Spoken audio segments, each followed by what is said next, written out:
pops it up. Crocker's there to make the catch, and that's the ball game, folks.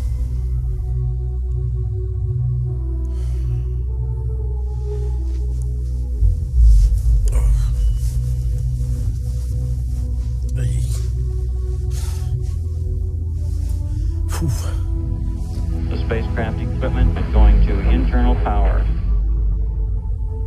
We'll be looking for an ignition of those 5 first stage engines. 10, 9, 8. Ignition sequence has started. 6, 5, 4, 3, 1, 0. Building up to 7.6 million pounds of thrust.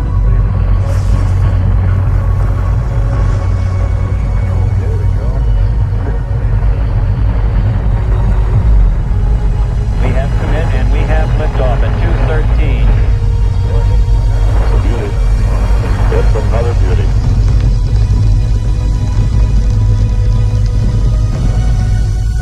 And it has cleared the tower.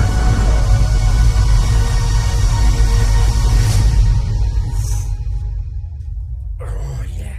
Oh, there we go. All right. We have been going through the book of Daniel, as many of you are aware. And we went up to Daniel chapter 7, and that was the introduction of that little horn, which again was the beginning conversation, understanding of this little horn that was